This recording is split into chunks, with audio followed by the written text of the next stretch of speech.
Oh, baby, Pat. It is a good week. Cheers to you, sir, in celebration Cheers of to our you. sweet prince, Hudson Swafford. I am drinking straight tequila. I plan on this right eye being almost shut by the end of this podcast tonight, baby. Nice, Yeah. nice. I hmm would like to see that, Yeah. but Planet Tequila. I'm coming for you. yeah. Well, I mean that can happen after a big weekend like we had, right? It can happen, man. Coming fresh off a huge week, Pat got it started by nailing Hudson Swafford as the first round leader on Thursday at 100 to 1. He tied with three other players. Some websites have dead heat policies there, and you would get 25 to 1 at that number. Some don't. But either way, it was a great way to start the week. Mm-hmm. Great call by Pat. But we were on Hudson. We were on Hudson. I talked him up on the podcast. I talked him up on the TJ After Dark show on DraftKings YouTube last week, and then wrote him up in the betting card. And boom, 150 to 1. Excuse me, boom, 150 to 1. He pulls it out. It was an incredible sweat. I paced for the last hour and a half of at one point I stopped myself and went, look at my life. What am I doing? I am pacing around the living room, ignoring my family and my new dog because I'm watching Hudson Swafford try to choke this thing away at the Corrales Punta Cana. Like everyone else on the planet was watching the NFL or gardening or whatever else you could possibly be doing on a Sunday. Not me. You and I both were sweating it. Of course, you also had a McCumber late Wednesday night tip. So we just Yeah. needed Mackenzie Hughes to get the hell out of Dodge. That's what we And needed. once he did, I made it kind of easy on you. The sweat was You over did. for either one of us. Yes, it was.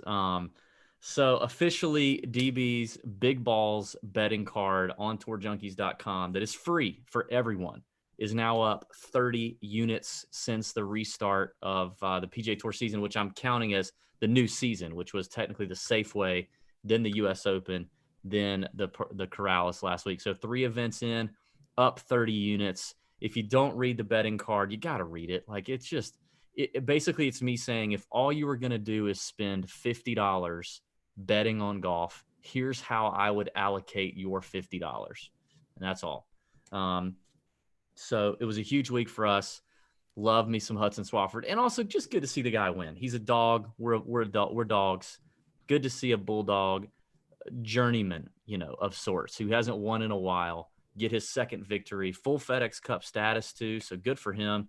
It was fun, man. It was a good thing to watch happen. And we had a bunch of listeners do well. A bunch of people tailed the bet, but we had a bunch of listeners who placed really well in DFS. Our boy Josh Kistler, who I see is already in the YouTube chat. Holla, Josh. Holla at you. We had some good hits in there. I think Tim had a Tim. Is it Tim Gaiman? I think he had a big week. I could be lying. We had a bunch of Nut Hut members have some big weeks. A couple 5-digit winners. The Hudson Swafford call definitely helped. We had a sharp Nut Hutter. In fact, it was Tim Gaiman who brought up some interesting stats on Sean O'Hare in the Nut Hut on Wednesday night that tipped a lot of people onto Sean O'Hare, who no one was on Sean O'Hare. He's like $6,400. He played great. I think he top 15 or top 12 or something. So just a great week for the Tour Junkies contingent. I was very happy about it. It was a lot of fun. So we got it. The victory laps with things like that come few and far between. You gotta make the lap, toot the horn when you can. Yeah, got to take the lap. Yeah, it was fun. Really wish I didn't have to split that Hudson Swafford Yeah, first round leader, but that's yeah, okay. yeah. We'll take it. But man, he gave us a special feeling this week. Special right in my middle area. Thursday, we're just after Thursday we're playing with house money, and then it's just watching him close it out on Sunday. Special place in my heart for a little bit for our sweet Hudson Swafford, old Huddy. I also can't believe I can't believe people are watching this live on YouTube right now because the Chiefs and the Ravens are playing right now. What are people doing? I don't even understand. If I would not be watching this at this time. but people are I watching. probably wouldn't be either. Maybe they have multiple TV setups. They though, probably do. And they can put, us on YouTube, and, they're using YouTube TV maybe or something else. They can put us up on one, have the game Maybe on they got another of one. those. Well, it's going to be another good week. I'm excited about it. These are the events that you can really take advantage. We talked about it a couple weeks ago. We've been banging the drum. We talked about it on the radio show that we're doing in Atlantic City on AM 1490 Sports Betting Radio. If you didn't know, now you know. Me and Pat have a weekly 1-hour show every Saturday morning from 9 a.m. to 10 a.m. Eastern Time, based out of Atlantic City, New Jersey on 1490 AM Sports Betting Radio, called Golf Nut Nation. And we've been talking about it there too, just saying, like, these are the events that aren't sexy. There aren't a lot of names, but you just don't have the big gap in talent. So anybody can come up and jump up and win this thing. The event this week, we've had 6 first-time winners in a row at the Sanderson Farms Championship. So sometimes with these fall swings, even though a lot of the bigger names are dropping in these fall events every now and then because they want to have some FedEx Cup points going into January, for the most part, these are still really weak fields. And I know it's not sexy, and I know it's, it may be a little more work because you have to familiarize yourself with this player pool, but it is worth it if you're grinding out, trying to, make profits in betting on golf. If you're trying to make a long-term profit, I think these are the grinded out weeks in the fall where you can really get yourself off to a nice start. Totally agree. You're just zoned out. I'm sorry. Am I talking to me? Am I boring you already? Do I need to sip faster on the tequila? Maybe sip a little faster. I'm going to do the same. And, maybe to just talk more about winning bets and stuff like that. I don't know. Oh Lord, Ned is watching us driving in his car. Jeez, Ned, be careful, bud. Right, don't have an accident. Don't have an accident. Yeah. Anyway, these are good weeks. I'm excited about it. We've got the Sanderson Farms Championship tonight. Let's talk about it, Pat. Let's talk about the golf course, the key stats. Then we're going to get into our DFS plays, some strategy there. Our boy Scotty Scheffler coming back after the old Corvid went up and got him. So let's learn a little bit about Country Club of Jackson. We in Mississippi.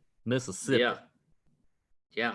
Shout out Mississippi State, by the way, taking down LSU over the weekend. Yeah, we appreciate that as Bulldog fans. We appreciate I'm okay that. with that. As bad as our dogs looked, at least we had that. Anyway, Country Club of Jackson. It's a great course, kind of an old classic style course.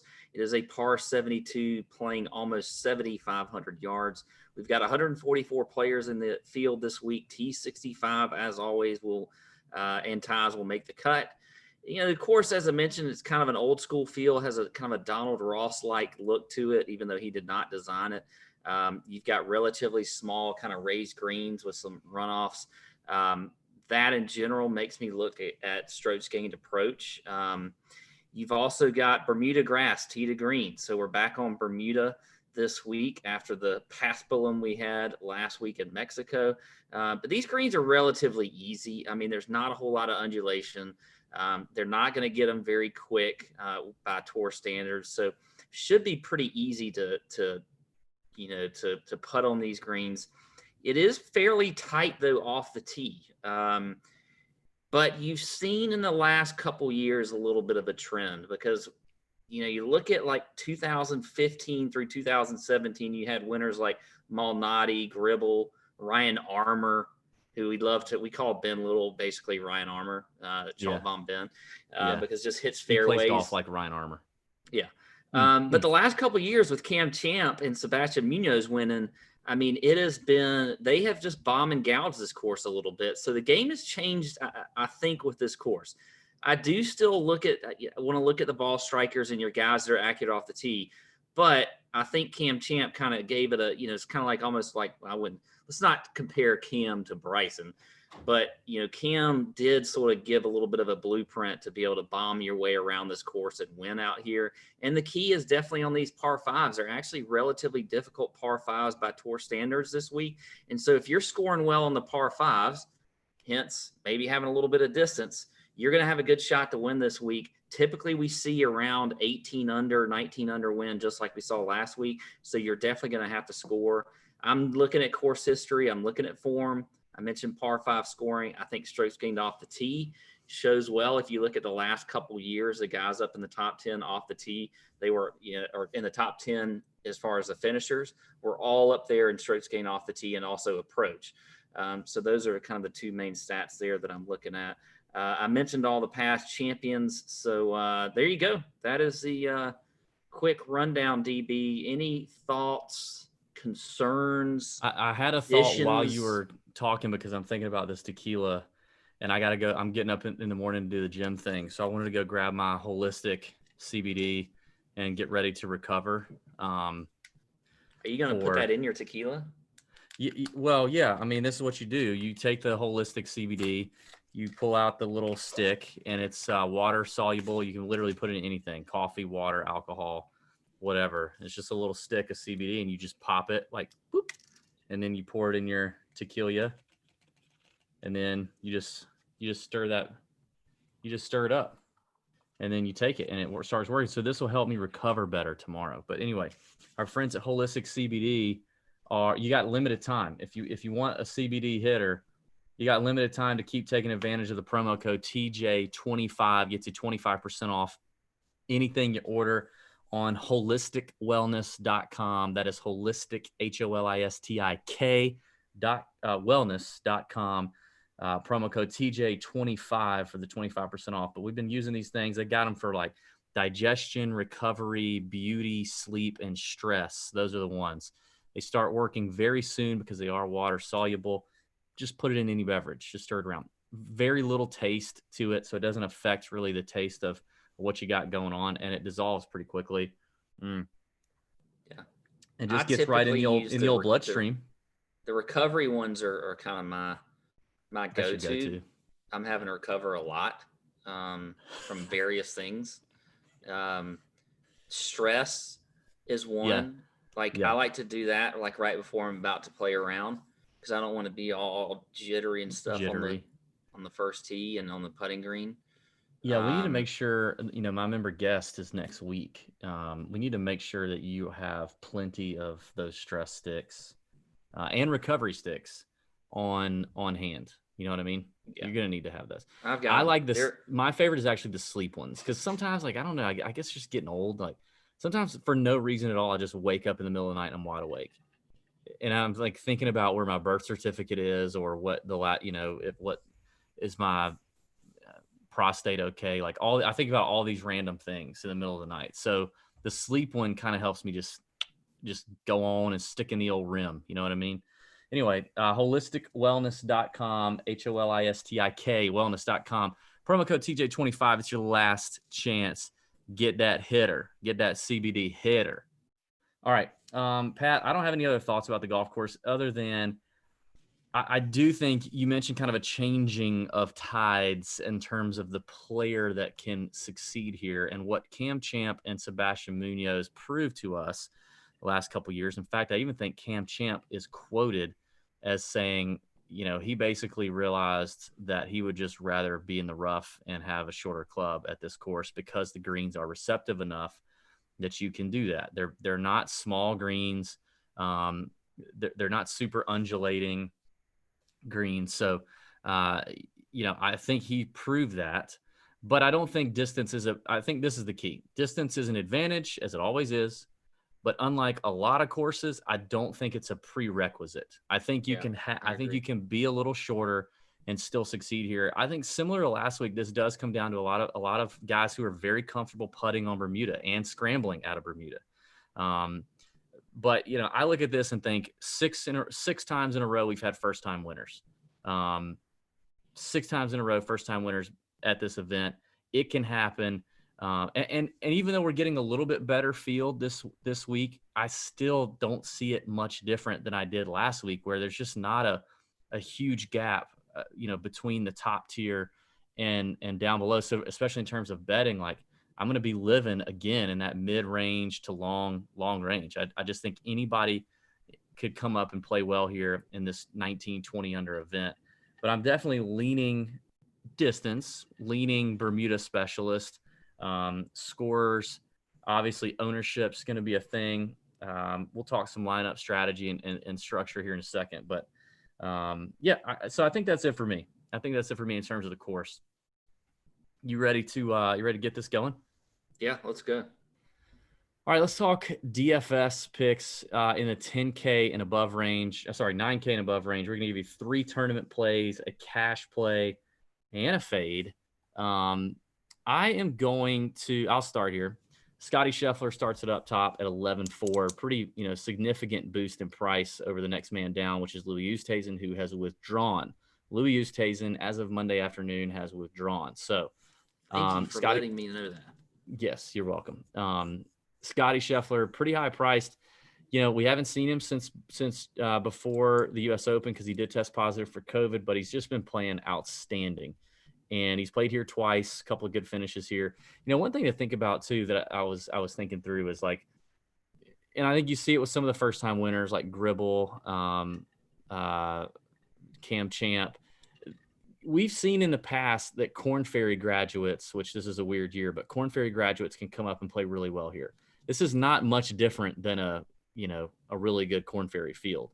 So it goes back to, I don't think you need to be afraid to play, somebody that came off a Korn Ferry tour or is having success. We're going to talk about Will Zalatoris, I'm sure, Davis Riley, those kind of players. And there's others in the field. So Scotty Scheffler was the best Korn Ferry player tour when he came out, and he came out and played well here. So he's not a guy that it's very tough for me to justify paying up for that in this field. I may do it. As of right now, it's not a guy I'm leaning on playing.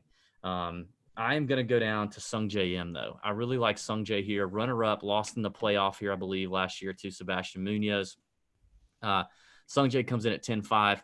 Best putting surface is by far Bermuda, which I'm happy to see that he is putting well on Bermuda and has. Coming off a T22 at the U.S. Open, a T11 at the Tour Championship, where he had kind of a rough run there. 9th place finish at the Wyndham, but before that, his restart was not fantastic. But I like where Sung Jae is at. He checks some boxes in terms of, scoring on par fives, and he's just pretty good at almost everything. We know Sung Jae's a good ball striker. So I like the 10.5 price tag. I think a lot of people are going to pay up for Scheffler. And then I think a lot of people are probably going to go ahead and go on Will Zalatoris again, which, Zalatoris came up and had a great Sunday. And this is the thing about him. He said it, at the end of the day on Sunday, he said, my back was against the wall. That may be why I played better on Sunday, because he was not doing great. And I don't know where he finished in terms of DraftKings points scored last week. Obviously, he finished 8th in the tournament or something. Was he 8th? Was he 8th? Was that what it was? He was 8th, yeah. Yes. He finished 8th in the tournament. It would not shock me if he finished a little worse than that in DraftKings scoring. So in terms of was it worth playing him or not, I don't know. I think maybe it was a wash. I don't know. Are you trying to make a case for why I shouldn't have made that call last week? Yes. I'm trying to say why I was correct. But at the end of the day, I actually think we were both it just was very neutral. You had to pay up for him. He's a top price guy. Had he finished if he's top 5 in DK scoring, it was probably worth it. But I doubt he was. I just don't. He was not, actually. What was he? Do you know? If I'm looking at this right, he was 39th in DK scoring, which doesn't seem like I'm looking at this right. But I'm looking at last 4 rounds on Fantasy National. Yeah, I don't know. Anyway, I hate it less if you want to play him this week because you get a little price break. The thing that I love the most is none of the stats. It's none of the recent finish. It's just that he is recognizing that he has a chance to stay his ass off the Korn Ferry Tour and keep staying on the PGA Tour if he's got a lot of motivation this week. He's got a lot of motivation. That's what it boils down to. So it's like, how much do you believe it? Now, he may have some fatigue. He's played a lot of golf. He's a young kid, so I'm not saying that that's not there. But, it's got to be mentally and physically somewhat draining to keep doing what he's doing. So I don't know. I guess it just depends on your own gut feel as a player when you're making your selection. I don't know. For me, I don't know that I'll pull the trigger. I'm going to go Sung Jae. I'm going to go with Sam Burns, who Sam Burns is my cash play. So I think Sam Burns and cash is a lock. Ball striking's there. Form is there. History's there. Bermuda's there. Great Bermuda player. Sam Burns and cash all day long. I think I might pivot to Doc Redman in tournaments. I think he'll be a little lower owned than Sam. I love the ball striking. He's pretty neutral on Bermuda. He's got top win upside, honestly. I mean, would it shock you if come Monday night next week, we're talking about Doc Redman being a first-time winner on the PGA Tour at this event? Not at all. It would not. And then my third tournament play is going to be, and this is where I think I'll have a little bit of leverage, is going to be Dylan Fratelli. I don't. So Fratelli is like middle of the road in terms of Bermuda. He's okay, but the form has been pretty solid since the restart. Here's his performance since the restart. First event back he played was the Workday. I'm sorry, no, Charles Schwab, miscut. Finished 8th at the Heritage. Then he went miscut. But then he went 22nd, 18, 33rd at the PGA, miscut at the Northern Trust, 33rd at Olympia Fields at the BMW. He just kind of does everything pretty solid. And played the Sanderson Farms twice, finished T6 last year. And I think a lot of people are going to see that name and go, why am I paying $9,300 for Dylan Fratelli? And I just think he's going to go fairly low owned unless a lot of other people are talking him up too. So I think Fratelli, Burns, and M are my tournament plays. Fratelli, Doc, and M are my tournament plays. Burns is my cash. My fade is going to be Adam Long. We saw Adam in the final group, had a chance to win the thing. Thank God he didn't. That would have really ticked me off. Adam, not a very short, not a very long hitter. In fact, also, I don't know how much you've watched Adam Long. He seems slow to me. Was he slow to you? Or maybe it's because I was like sweating the whole thing and I was pacing. I'm like, hit the ball. Hit the ball, Adam. I think he's always been a little bit slow, to be honest. Yeah. Nice guy. We met him at, I think it was Sea Island. We met. Nice guy. But dang, like let's pick up the pace a little bit, Adam. I don't know that for the price and for maybe a little recency bias coming off of final group there. He did have a good US Open.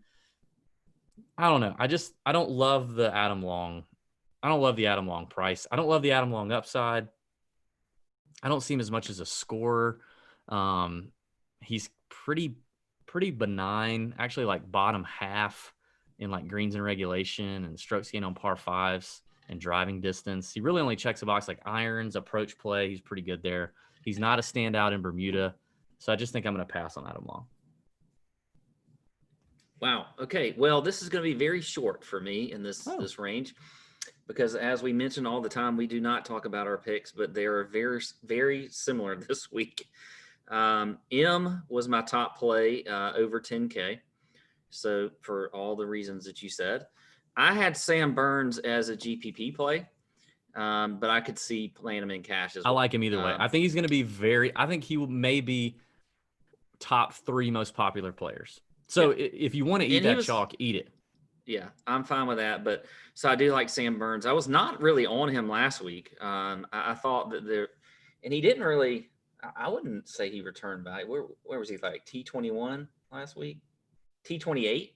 So not really that great last week, but he had a really bad third round. Really bad third round. I like him more this week. So Sam Burns for sure. And then Fratelli was my other GPP play. So I was kind of hoping I would sneak that one in on you, but obviously I did not. My cash play is Chez Reavie. I mean, I think at 9,100, you're getting a guy who's a proven tour player. I know doesn't have the distance that these other guys have, but he has the profile of what typically does play well on this course. He has that profile, hits fairways, hits greens. I think Chez Reavie is, and you look at his, he didn't play well at the US Open, but that's not really a course for him. I wouldn't expect him to, but at the Safeway, he was T3. So I think as far as, he's concerned. I think you'll get some low ownership on that. That's a decent pivot play. So I like him. And then my fade's going to be the defending champion, Sebastian Munoz, who we've seen play extremely well lately. He's a fade for me. At 9,800, I just don't think we're going to get the value that you need out of him. You look at the stats. I mean, he's definitely got the distance here. I kind of like Munoz. You what? I kind of like him. I mean, I'm just not, he's 86 in the field in approach, 77th in ball striking. He's 98th in par 5 scoring, which I mentioned is something that I'm big on this week. So I know he's played well. And I think the reason that I'm going to look at fading him is I wonder where if because we've seen him play so well leading up to this tournament, he made the Tour Championship, all that kind of stuff. I believe made the cut at the U.S. Open, but didn't really do much on the weekend, but nobody did. I wonder where his ownership's going to be. And if I see a little bit higher ownership on him than I'd like, then I'm going to fade him. So he will, it's sort of like a wishy-washy fade. But yeah, he's my fade this week in this category. But everything else, we're pretty much in agreement there. Okay. All right. Hey, shout out Devin Davis, watching live on YouTube, just super chatted us $10. Devin must be a millionaire. I think Devin's actually a millionaire because no one has ever chatted us $10. That's amazing. Yeah, that's too much money we are a much cheaper product than $10. He must have hit he hit the maybe hit the Swafford bet. The Swafford bet. Yeah. Hopefully he did. All right.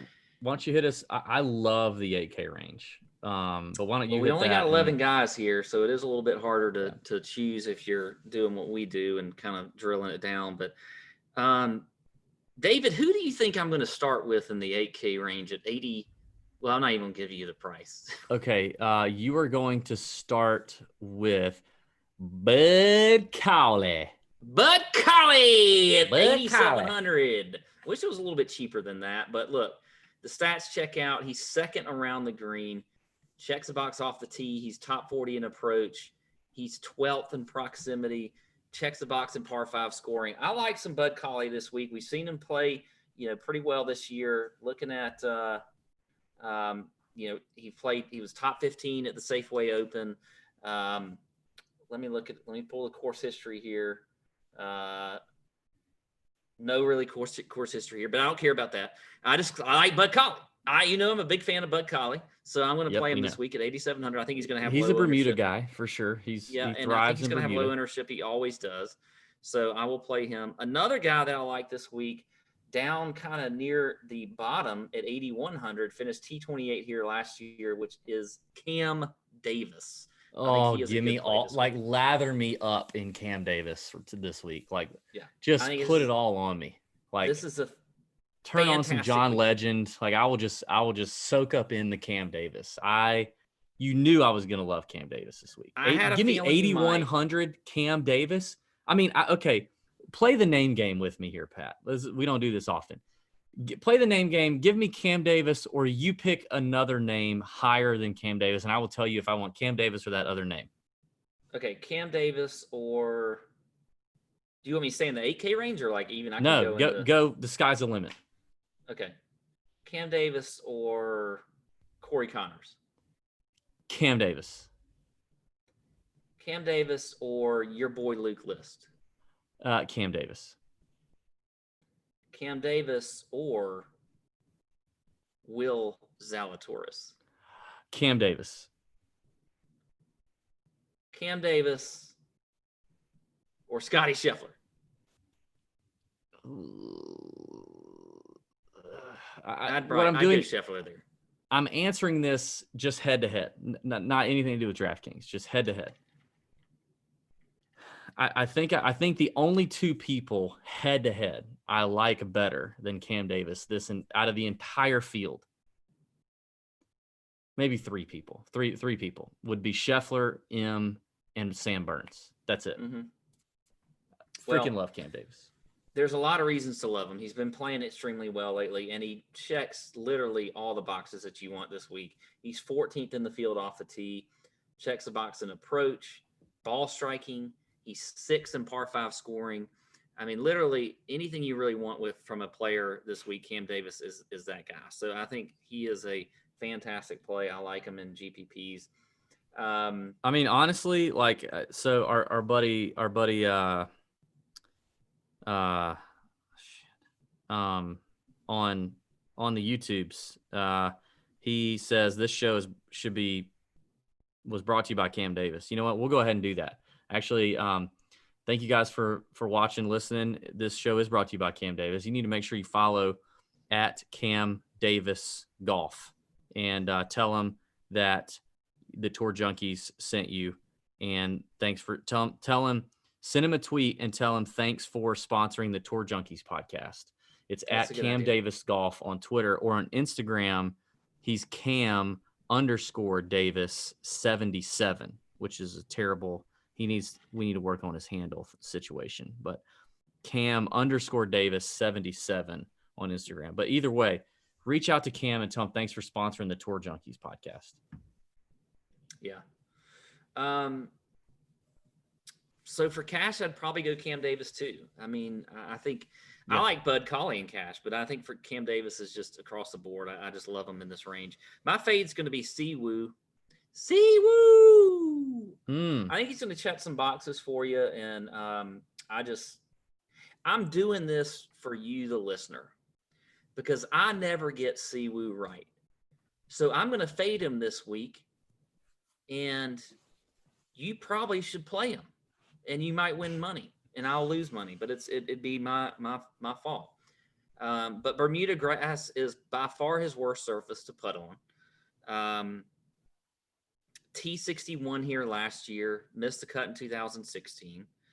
I don't like it. I think I don't think he's gonna have a ton of ownership because Siwoo really never does. But I just don't even want to be tempted to play him, and so I'm gonna plant my flag that I will not play Siwoo this week. But he's the fade for me.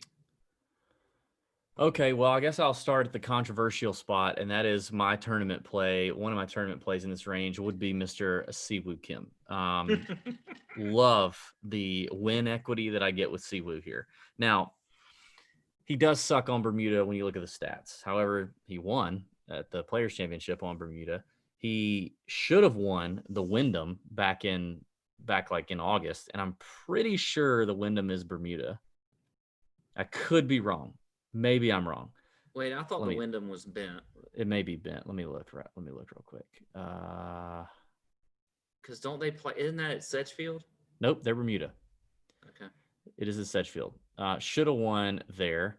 But it's different. It's a different Bermuda. They get Sedgefield, and they get the Players' Championship greens much quicker than they typically have these greens. Maybe quicker, but I mean they're still grainy Bermuda. I mean, anyway, that's not a big deal. That's not a big reason why I'm playing him. I'm playing him because I think at 8-4 and probably, like you said, low owned, terrible history here at the Sanderson, but distance, par 5 scoring, checks the box. He's third in this field over the last 24 rounds in opportunities gained. Proprietary stat on Fantasy National. If you don't know what opportunities gained is, it's basically how many times in regulation or under regulation a player hits it within 15 feet of the hole, being either on the green or on the fringe. So that basically means they're giving themselves eagle and birdie opportunities. And Siwoo is third in this field over the last 24 rounds and doing that, 10th in the field in strokes gained approach. He's a bomber. He's aggressive. We've seen that work the last 2 years. And I love that I could get Siwoo run away with this version. Now, he is likely to also be Siwoo trunk slam Friday, or basically be out of it by Thursday. That is very possible, but that is the kind of upside I want here in tournaments. I don't feel as good about him in cash. I really don't. I would rather have Cam Davis in cash. I would rather have as a technical cash play, because I love Cam Davis so much and I want him in tournaments and I want him in cash. But I put Emiliano Grillo as my cash play. I also like Grillo here. I think because of his poor putting, and I do think this is a tournament that tends to see good putting pay off a little more. Putting is more of a prerequisite. I think his win equity here is not as great, but I think making the cut and having a high floor is definitely in Emiliano Grillo's sweet spot here. He's been playing well, checks all the ball striking boxes. So I think I'd rather have him in cash. But give me Siwoo and give me Cam Davis in tournaments, and the win equity out of those two guys, I will enjoy a lot. My fade is a guy who's played pretty freaking good here the last 2 attempts, and that is Carlos Ortiz. Carlos Ortiz, people are going to see, oh my God, T4 and a T3. Wow, that's amazing. Well, he sucks right now statistically. Bottom of the barrel in strokes gained approach, in greens and regulation, opportunities gained. Look at his recent form. It's all over the place. Sure, he finished 25th at the BMW. That was impressive. He also was like had one of his best weeks by miles around the green and putting. Doesn't happen very often. It was also not on Bermuda surfaces. It was just an outlier week for him. The ball striking has been pretty putrid for Carlos Ortiz really since the restart. Before the restart, it wasn't that bad. He was actually playing really well. COVID kind of jumped up and got him, and that sucks for him. But he's not good in literally any of the key categories except maybe distance. He's a decently long player, but he's still, he's still not like a super long guy in this field. So people are going to see the course history and go, oh my God, back-to-back top fours. I'll take him. Nope, I'm going to fade him. But there's a lot of names in here I like. I mean, I love the 8K range. I really do. So big fan of the 8K range. Did I lose Pat? Did I lose him? Oh, shoot. We lost Pat. Let's see.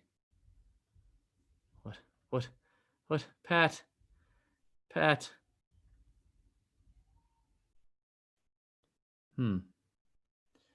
had some technical difficulties. Yep. Pat had some technical difficulties in the old gated community of his. So here's what we'll do. We'll just keep rolling. Who needs Pat? We really don't even need Pat. I'll tell you what, I'll have him text in his place. How about that? Hang on, let me tell him. Okay. Text your 7K and 6K plays, you schmuck. Okay. All right. 7K. Oh, okay. I was going to say 8K. I like a lot of players there. I really do. I think that's a really sweet spot. I think Zhang, who played really well last week. Patrick Rogers is another one who hits it a long way, putts really well, could play well here. And I think Garcia even is a sneaky tournament play. So I love the 8K range. I want to see how ownership projections, kind of work out by Wednesday. I don't know if like building a lineup in the 8K range is going to be a popular thing to do or not. If it is, then obviously you need to pivot. But I think you could make a whole roster and just live in the 8K range. Maybe grab a 9K guy and then camp out. But let's talk 7K. Yeah, Pat's gated community internet is down. So, he makes fun of me for living in the country and like living on land and like I have nothing, but I have freaking reliable internet, and Pat has absolutely nothing. So, here I am all by myself. I'm doing a show by myself. So let's roll 7K range. Okay. I was on him last week and he played well. I really think Charlie Hoffman is good in these little garbage, just crappy fields. I think Charlie Hoffman gives you some win equity. Doesn't have a lot of wins for a guy who's been on the PGA Tour so much, but dang, like he's been in it and he's a grinder and he checks a lot of boxes actually. Isn't terrible on Bermuda. It's not his worst surface, not his best surface. He's played here twice, got a T23 and a T35. I think Charlie is quite an interesting play. Now, your potentially more popular plays in this range are going to be Denny McCarthy. I think he's okay. I like Sepp Straka okay. But I think Taylor Gooch is going to be good. I like Taylor Gooch. I always like Taylor Gooch. You guys know that. I do think, however, there's one name in here that is a decent pivot, and it's Nick Taylor at $7,400. The Canadian Nick Taylor doesn't hit it a long way, doesn't overpower a course, but he's got a great record here.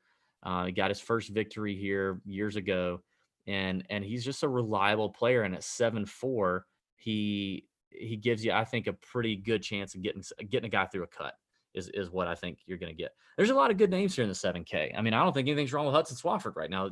Coming off of what he's done, he's striking the ball well. I don't think there's anything wrong with Cam Tringali, but I'm trying to give you some names that have some ownership leverage. The next name I'm going to give you, so I got Hoffman, I got Nick Taylor, and then I'm going to go Christopher Ventura.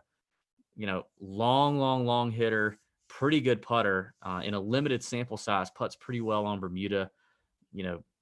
A lot of win equity for that kid too. Young Oklahoma State product can just, he almost could have won the Safeway. Irons weren't great at the Safeway, finished 7th, but it is what it is. I I think Ventura's due, and it wouldn't shock me to see a kid like him, who, if you think about like almost like a Corn Ferry Tour player, right, coming off of this Corn Ferry Tour, could come up and win this thing.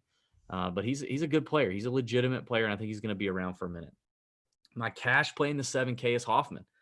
I feel very comfortable with Charlie Hoffman in cash, more comfortable than I even would with a Denny McCarthy or any of those guys. So I like Hoffman.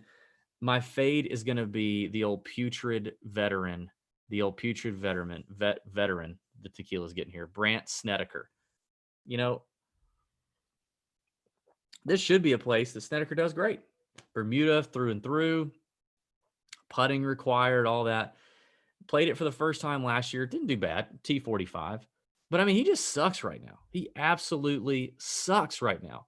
Historically, over his career, Bermuda is not his surface. POA is his surface. In fact, he gains quite a bit of strokes on POA and bent per round over his career, but basically zero on Bermuda.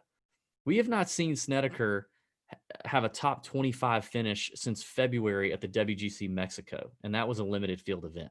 Like, he's been terrible. So I don't know if some people are going to see the name value at 7,100 and think, oh, I got to play Brandt Snedeker, because he's Brandt Snedeker and it's a short game and all that. No, like, just, he sucks right now. Don't play Brandt Snedeker. All right, this is just in. Pat has sent his picks in. All right, here we go. I'll literally read it to you. His tournament plays are Hadley. Laugh all you want. He's showing signs of life and playing okay. He checks boxes. Okay, that's what we do here. People check boxes. Let me look at Chesson Hadley. I got to be honest. When I first saw the pricing come out, I saw Chesson Hadley's name at 7,800, like the third, fourth highest price guy. I'm like, why is Chesson Hadley 7,800? I guess runner-up finish here a couple years ago, trending okay, I guess. I don't know. I don't really see it. I would probably disagree with Pat here for old Chesson. He does love him some Bermuda. He does like that. But 7,800 for Hadley seems a little steep, Pat. I think you're wrong there. Then he says Sepp Straka. I got nothing wrong with Sepp. I think Sepp's a good player, can definitely take advantage of his length, score on these par fives, which you need to do. If he's low owned, great. He has missed the cut here both years, but I think he's improved year after year. He's a much better player right now than he's probably ever been entering the Sanderson Farms. So I'll kind of throw out the course history. Don't mind Sepp there.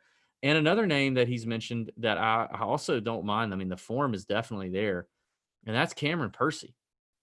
All the way down at $7,200, you have a convergence of really good form and pretty good course history, like really good course history. He doesn't miss a lot of cuts here at the Sanderson, and he's got some high finishes. T11 last year, T15 a few years back. Cam Percy is probably playing pretty confident right now. He's not a long hitter, hits it like barely out of his shadow. Maybe that's why Pat likes him. You know, terrible putter, terrible on Bermuda, but 8th at Corrales, 23rd at the Safeway. You know, he knows he's got to make his hay in this fall season. He's Cameron Percy. He's looking in the mirror every week and going, I'm Cameron Percy, mate. He's Australian. I'm Cameron Percy. I can't wait and get my FedEx Cup points till Bay Hill and, you know, Sawgrass and all that. I can't do that, mate. I'll be playing against the good players. I got to come here and pick on the losers, you know? So he's doing that. And so here he is. And he's thinking to himself, here's another weak field event I got to take advantage of. So it's like the Will Zalatoris motivation, maybe. All right, who else did he say? Okay, Cash, Stuart Sink. Dude, here's the quote. Dude has made 13 of 16 cuts this year, coming off a win. And and on Sunday when he had to hit a 330-yard drive recently. Jeez. Yes, that is true.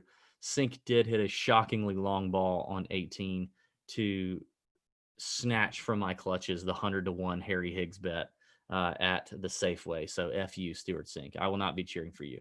And he's going to fade Rafa Cabrera Bello, and he gives 0 reasons. So there you go.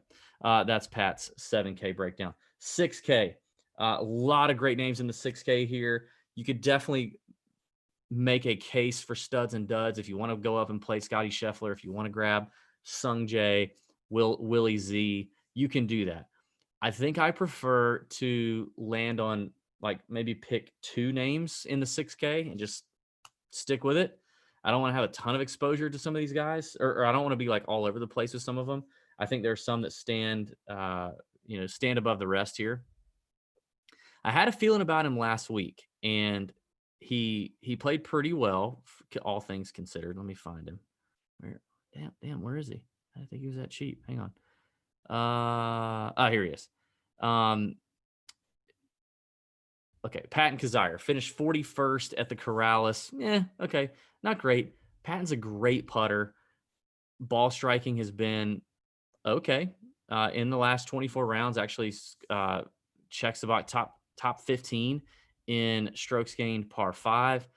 Likes Bermuda a lot. Has finished T4 and T10 here at this event in the past. I think Kizzire is going to give you a little bit of an ownership leverage down here, if maybe in some of the lesser chalky names that may come up down here. Adam Schenk is going to be the most popular player down here by far, and probably for good reason. I think he's got a very high floor. And, honestly, it's 6.7. I don't mind chalk Schenk. Like, if you want to play chalk Schenk, it depends on how chalky, but like right now, Fantasy National hasn't projected it around 10%. I don't think that's crazy. If he's like 15, 20, that may be a little ridiculous, but I don't really mind the chalk Schenk play. I don't know. I don't think it's a bad play at all. And he is playing very well. He's got a great record here. He checks a lot of boxes. I think it's a decent play. Davis Riley, I like him. 6.7K. I played with a Korn Ferry Tour player named Matt Atkins at my home course. It's also Matt's home course, Champions Retreat, just 2 weeks ago. And it was right after the U.S. Open, so a week ago. And I was asking him about Willie Zalatoris. And he said, you know what, man? Honestly, Will's a good player. He's a great player. But in my opinion, Davis Riley is the best player on the Korn Ferry Tour right now, and it's not close. It's like, really? He said, yep. 2 wins. Will's got 1. Yes, Will's been on a great run with all these top 20s.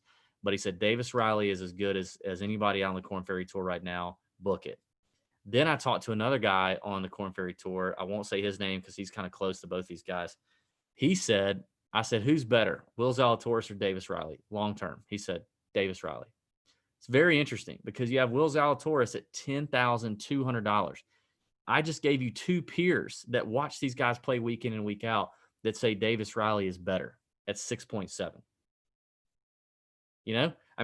I get the hot form with Will Zalatoris. I get it. It ain't like Davis Riley's not in hot form. He just didn't play well at the U.S. Open. He's not. He didn't have the PGA Tour finishes that Will Zalatoris does. But he's closed the door twice on Sunday at a Korn Ferry Tour event this year. I think he's worth a look. Pat also texted in. He likes Davis Riley as well.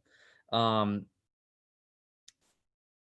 boy Tim Gaiman, Nut Hut member, Tim was all about Sean O'Haire last week and nailed it. I mean, Sean O'Haire, I was shocked, but Sean O'Haire finished 14th at Corrales.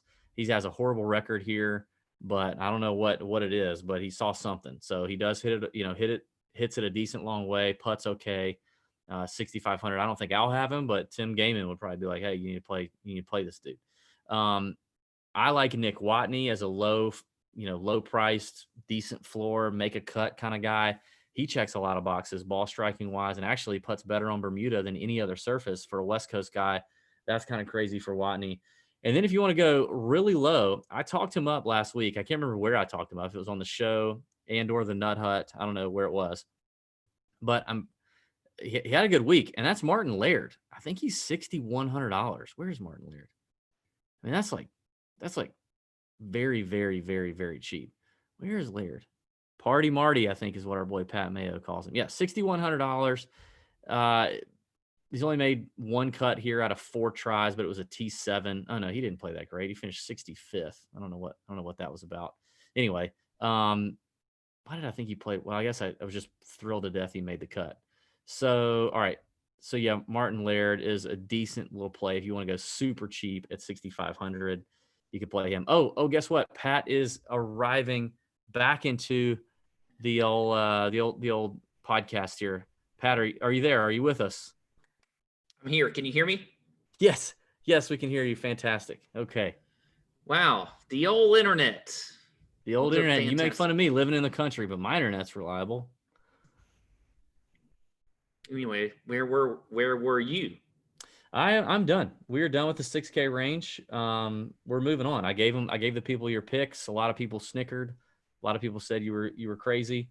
But I told him no. Pat is not crazy. Great man. He's a good guy. He's very smart. And I have a feeling that is not at all how it went. I feel like probably 90% of my picks you hated. No. Was there all right, so you have the text. I texted you the picks. Was there one single pick that I had that you liked? Yes, I love your Mississippi boy Davis Riley pick. Love that pick. So yeah, I've talked at length about Davis Riley. Yes. Okay. At least let me look at the others. I didn't mind your Sepp Straka or your Cam Percy pick, actually. I bet you hated Cheston Hadley. I didn't like the Cheston Hadley. I don't like the price. Like, why is Cheston Hadley 7.8 like Cam Percy? I would rather have Cam Percy. Like right now, head to head, you give me Cam Percy even money versus Cheston Hadley. I'll take Cam Percy. Who was your fade in the 7K range? Snedeker. Okay, so not Rafa. I thought maybe you might. No, but I don't mind that fade. And I like Sink and Cash at 7,600. The he hit a 330-yard drive. Sink hit a 330-yard drive. Play him in Cash. Well, he's like 7 feet tall, so you get a big swing arc. You know what I mean? So anyway, anyway, I guess let's move on. Let's move on to betting. Let's talk a little bit about the betting portion of the show. Let's look at some numbers, man. I'm looking at PointsBet. I'm looking at DraftKings. I wonder if they've changed a little bit. Let me refresh here. I've seen right off the bat, PointsBet. I think DraftKings has a few guys at some better odds than which is weird. Like last week, it was opposite. They're kind of going back and forth here. But I'll say, like, if we're going up top, like, guys that are, shorter end, I do like Sam Burns on DraftKings. He's at 28-1. He's at 25-1 on PointsBet. But I like Sam Burns. Burns was 35-1 a few hours ago on DraftKings. So the line is shortening. If you want to grab him, I think you grab him. And he would have been the shortest one I would have looked at for sure. Yeah. Yeah. So I like him. We talked about Fratelli on the show as far as the DFS pick. I like him at 45-1 on the DraftKings Sportsbook. I think that's a pretty good number. I didn't see that coming. I don't know that I like Fratelli in the outright market. I talked about him in DFS, but I kind of like him I do like him in DFS, and I know he's expensive. So I think he has top 10 upside. And I know he's won a PGA Tour event, but I don't know. For some reason, I don't feel like he's a winner. You know what I mean? Well, he's won on tour. But... I know he has. I just said that. Like, he's won, but in my mind, I don't really picture him as a winner for some reason. So I have a hard time pulling the trigger on him as an outright. Okay, well, another guy that I will say on PointsBet has actually a little bit better odds than he does on DK Sportsbook that we have not talked about at all is or unless you did while I was out for the last 20 or so minutes, is Richie Werenski. He is 80-1 on PointsBet and 75-1 on DraftKings. I think he could be a good play. I don't like that. Why not? Long off the tee, has shown some good form this year. I think it was kind of a flash in the pan, honestly. No way. He's not a flash in the pan. Yeah, I think it is. You can't think that way. I'm telling you, you can't think that way. That is not a way that David Barnett should think going forward. No. You tell me what I should think sometimes. I'm telling you right now, you can't think that Richie Werenski is a flash in the pan. I'm telling you that right now. Okay. Well, I mean, he finished third, then he missed the cut, then he went 68, then he finished 20th, then he missed the cut again. I don't know. I don't think he's that great. I think so. Especially at that number. Like 150-1. If you'd have said before this, you said, "Hey, what number is Richie Werenski at?" I'd been like, "Oh, 150-1." No way you would have said that. Yeah, I mean, I would rather compared him to like Bronson Burgoon, who's at 150-1. Okay, yeah, okay. Here you go. You're gonna name Hostler. Name those guys, but okay. I would rather have Keith Mitchell at 175-1, Tyler McCumber at 175-1, JB Holmes at 175-1, Patton Kizzire at 150-1, Nick Taylor at 125-1. All those guys that are longer than him. What has Patton Kizzire done? He's like playing in memory guest right now. He's not playing on tour. No, he's not. He finished 41st last week at the Corrales, which isn't great, but he's a great putter. Great Bermuda guy. Great Bermuda guy. Wierenski's not a Bermuda guy. Is he? Isn't he like a, where's he from? I can't remember. Anyway, that's way too long about Richie Wierenski. All right. I like, let me see if the lines have moved on this. All right. I love me some Siwoo Kim, and we didn't mention Luke List, but I'll take the outright on List and Siwoo at 55 to 1 on DraftKings. I like both those numbers. Those are your better numbers. List is 50 to 1 and Siwoo is 50 to 1 on PointsBet. So on DK, I'll take both of those. I like the win equity out of both. Luke just needs a hot putter. If just 1 week he could get a hot putter, which is a lot to ask because his putter is shite, but just 1 week and he'd win. He would win. He's tee to green. He's amazing. Charlie Hoffman, 70 to 1. I mentioned him in DFS. I like Hoffman 70 to 1 on DraftKings. I like Didn't Xinju you like him Zhang. last week? Huh? Didn't you like Hoffman last week? I did. Yeah, I did. Played Top okay. 15. Yeah. Okay. I like Zhang. I liked him last week. He's 70 to 1 on DraftKings. Nick Taylor, I like him at 125 to 1. You know, don't forget he's won this tournament before. He won at Pebble Beach this year. I'm pretty sure that was this year. It feels like forever ago. Maybe it wasn't. Can't remember. But he's 125 to 1 on DraftKings. You know, I said length was not a requirement, or not a prerequisite. Yeah. So he's not a super long hitter, but he knows his way around the Sanderson, and he's played here very, very well. The old Canadian Nick Taylor, 125 to 1 is a nice number. As bad as this guy is on Bermuda, you cannot tell me the win equity is not there with JB Holmes at 175 to 1. 175 to 1. He is he's a POA guy for sure. People hate him because he's slow. Yep, I get it. But he's a bomber. He can get hot. He's a proven PGA Tour winner at 175 to 1 in a garbage field. He's right there with like David Hearn and, KH Lee. I just think that is too long for JB Holmes. And are you proud of me that I haven't said Will Gordon's name yet tonight? I thought you were going to say Burn Will me Gordon. so bad. I am so hurt by Will Gordon. I want him to be a thing so bad. There is not another player on the PGA Tour that I want to be a thing like Will Gordon right now. There's just not. I love him. I want him to work, but he has burned me weeks in a row, and I'm done right now.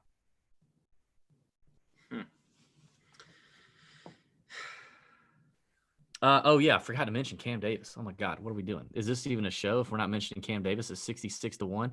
Steve, The fact that his line hasn't moved, but Sam Burns' line has moved is crazy to me. I think you got to bet Cam Davis. That is going to be shorter. Yeah, that's going to be shorter. Another one I want to talk about. You were having internet problems when this happened.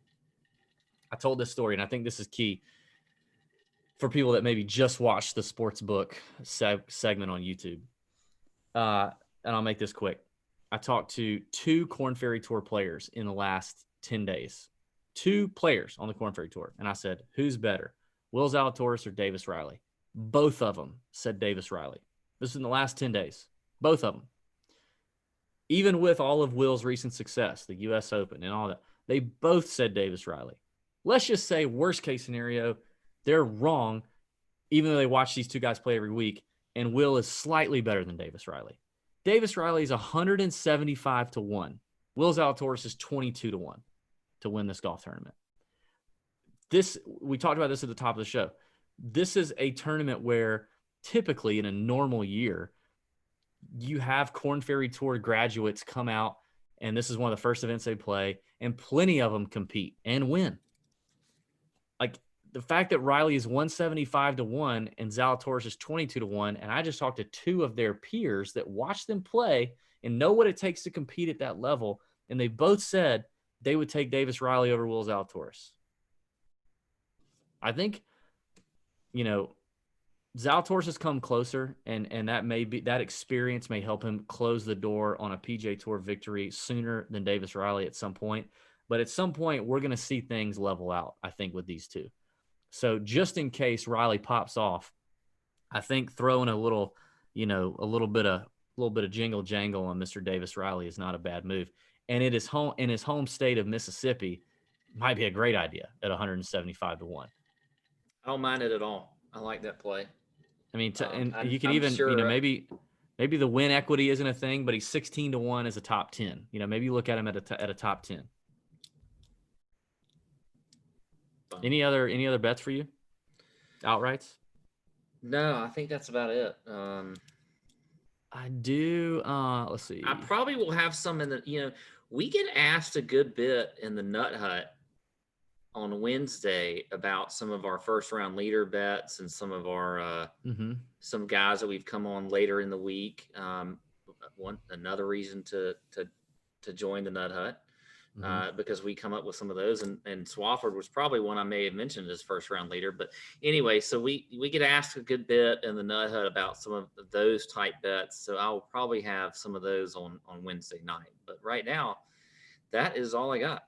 And it gives us a little more time to see the line movement and to see these different books and what they're doing and things like that. And because there could be some major differences on some guys, between the books. So you want to be able to look at that and have a chance to pay attention to that. Yeah, and while I'm looking at it, Davis Riley is 7-1 in the top 20 market on DraftKings. I have two other top 20s that I like. If I'm going to do a top 20, it's going to be I can't bet it if it's not a double-digit number. I can't do it. So I'll go Sebastian Kaplan at 12-1, who, if you were paying attention, Seabass played pretty well last week at Corrales. And, we know Seabass and his agent, and we had heard a couple months ago probably that he was struggling a little bit mentally. He went home to Denmark to kind of go back to his old coach to kind of reset a little bit. Because when he first came out on tour, he was actually pretty solid. He contended. He had some good finishes, and then he just kind of like lost it for a minute. So his first event back, he plays pretty well last week. I'm pretty sure. Well, maybe he may have played the safe way. I'm not looking at it, but played well last week. And he's a scorer. He's a long player, long hitter, aggressive player, and can compete in Birdie Fest. 12-1 for a top 20 bet, I think is interesting. And then a name that I mentioned in the DFS portion that I just think is a solid guy all around. He's not really flashy, but he's been on the PGA Tour for freaking forever, and he could pop up with a top 20 in a Birdie Fest, and that's Martin Laird at 10-1. So top 20 market for me, that's it. I think that's all I got, dude. Okay. Good stuff. Listen, let's keep the heater going. Check out DB's Big Balls betting card. You got Pat's Fantasy Golf Small Yay article coming. The 10 key stats that you need to know are already up on tourjunkies.com.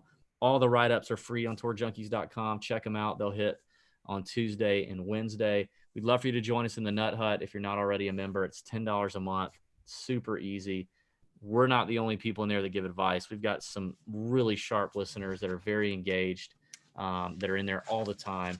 We'll have our live chat on Wednesday night in the Nut Hut, probably around 8:30 p.m. Eastern. Chalk Bomb Ben is back, and the Chalk Bomb email is back this week, so check your inbox for that. Subscribe if you haven't already over on tourjunkies.com, bottom right-hand corner of any page. You can do that. And let's keep the train rolling, man. The Hudson Swafford week has invigorated me for the fall swing, and I am jazzed. I am jazzed in my middle parts right now. I kind of am too. Yeah, I guess. Good. It's sort of weird. Yeah. Said. Fantastic. All right, well, let's head over to do TJ After Dark over on DraftKings YouTube channel.